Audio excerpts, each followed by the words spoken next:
ক্ষমতাকে যাচ্ছে তাই ভাবে ব্যবহার করা যায় না। ওই মুরাদনগর থানায় কি এই টাকা খরচ করার জায়গা আছে নাকি? লুটপাট হবে এই টাকার। ওটা ওর বাপের, গোটা দেশ তার বাপের না। যে রাজনীতি তাকে তো গোটা দেশটা নিয়েই ভাবতে হবে।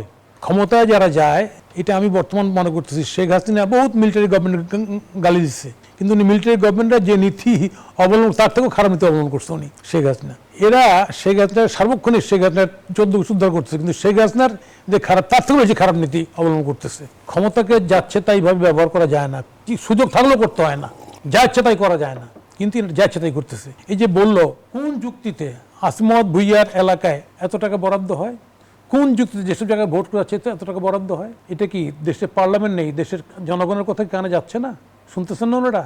কিন্তু ওরা কানে তুলে দিচ্ছেন, ওরা শোনেন না। না শুনে যদি ক্ষমতা চালাতে চান, এর পরিণতি ভয়াবহ হবে, এটি স্বাভাবিক। ভোট করতে পারে, ভোট করতে আইনগত কোনো বাধা নাই। যে বলছে হাসনাত কায়েম জনাব, হ্যাঁ ভোট করতে বাধা নাই তো, কিন্তু মোরালি আমি ক্ষমতাটাকে ব্যবহার করে ভোট করব, করার সুযোগ তাহলে করবো কিনা, দ্যাট ইজ দ্য কোশ্চেন। ইনারা এটাকে পাত্তাই দিচ্ছেন না। বর্তমান অন্তর্বর্তী সরকার, অন্তর্বর্তী সরকার, ওনার কোনো দল নেই বলতেছেন। আপনার কাছে কেন মনে হচ্ছে যে যাচ্ছে তাই ভাবে ব্যবহার করা হচ্ছে?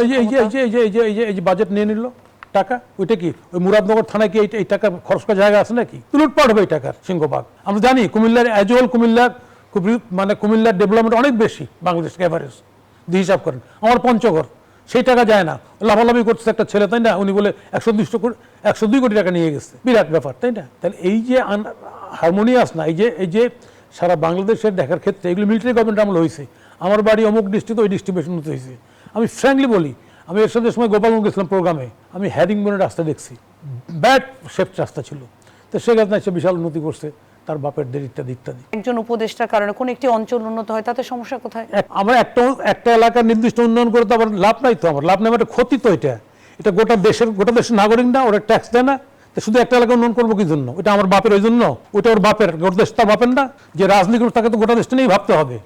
ও এই যে আমার বাপের এইটা এলাকা আমি উন্নয়ন করবো, টাকা দিব, যাচ্ছে তাই করবো, এই জন্য তো একজন ভাবতেছিল গোটা দেশটাই তার বাপের। তার পরিণতি এই হয়েছে। ফলে এই ভাবনার ক্ষেত্রে রাষ্ট্র ক্ষমতা অবৈধ হবে, অন্যায় ব্যবহারের সমস্ত সুযোগগুলি নিহিত আছে এখানটায়। আমরা সেই কারণেই বলছি ভোট কেউ করতে পারে, তো ভোট যদি করতে চান তো রিজাইন করেন না। এখন আপনার দল নেই এখনো, নিরপেক্ষ বলেন যে আমি নিরপেক্ষ করবো, অথবা কোন দল থেকে সেটা বলেন, জনগণ জানুক যে আপনি এই দল থেকে। আমাদের প্রার্থী যারা আমরা ভোট করবো, পাবলিক জানে যে হাসনাত কায়েম সাহেব রাষ্ট্র আন্দোলনের, মোশাররফ সাহেব বিএনপির, আমি বাংলাদেশ জাসদের, জানে পাবলিক। আপনার তো দলের পরিচয় এখনো নাই। আপনার পরিচয় কি রাষ্ট্র সরকার, ডক্টর ইউনূস? বলেন এটা পাবলিকলি বলে রিজাইন করে ভোটের ক্যাম্পিং এ নামেন। ভোটের ক্যাম্পিং শুরু হয়েছে বাংলাদেশে, যারা ভোট করে তারা ক্যাম্পিং করছে। সাংবাদিকরা যখন প্রশ্ন করেছেন তখন তো উনি বলেছেন যে রাজনৈতিক আলাপগুলো এখন সে করতে চাচ্ছেন না, কারণ উপদেষ্টা পদে রয়েছেন, পদত্যাগ করবেন, নির্বাচনে যাবেন। রিজাইন করে ভোটের কথা বলেন। আপনি ক্ষমতায় থেকে ভোটের কথা কেন বলতেছেন? আপনি রিজাইন করে আপনি স্বতন্ত্র বলেন, আপনি পার্টির কথা বলেন, আপনি বলেন না কেন?